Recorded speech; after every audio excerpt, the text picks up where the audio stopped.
charging a Chevrolet Bolt EV on a Tesla Supercharger. Owners of General Motors-made EVs finally gained access to Tesla's expansive Supercharger DC fast-charging network in the United States last week, which is great news for those long road trips, seeing how the number of Superchargers in North America exceeds 17,000. The list of cars that can be recharged at Tesla stalls includes names like the new Chevrolet Equinox EV, GMC Hummer EV, and Cadillac Lyriq. It also includes the venerable Chevy Bolt EV and Bolt EUV, which were once America's most affordable new battery-powered cars before being discontinued. Don't fret though, as the Bolt EUV is coming back with Ultium tech and an LFP battery. And it's the Bolt that I'll focus on here because, with over 200,000 units sold in the US during its 8-year journey, it's safe to say that there are still many of them on American roads today. It may not be the fastest charging,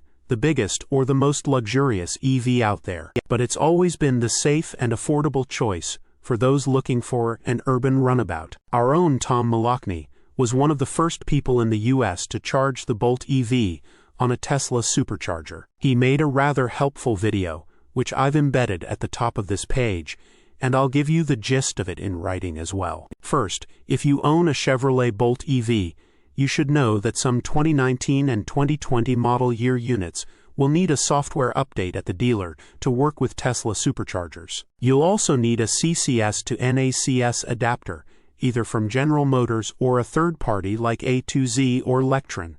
The video covers several adapters. Another thing to note is that only V3 Superchargers can be used to top up non-Tesla EVs. You can find them by going to Tesla's online Supercharger map and toggling the Supercharger open to NACS option. With all this in mind, before you show up to a compatible Supercharger with your Bolt EV and an adapter at hand, you need to link your vehicle to a payment method in the My Chevrolet app, so that Tesla knows where to draw money from for the charging sessions. All apps must be up to date. That's a lot to take in, but once you get over all these initial steps, all you need to do is park front first at a compatible Supercharger. Plug in the cable, launch the My Chevrolet smartphone app, select the correct stall from the list and hit charge now. In Tom Malakny's testing, both third-party adapters work just fine, funneling the maximum charge rate that the Bolt EV supports, 55 kilowatts without hiccups. The EV needed 49 minutes to charge from 20%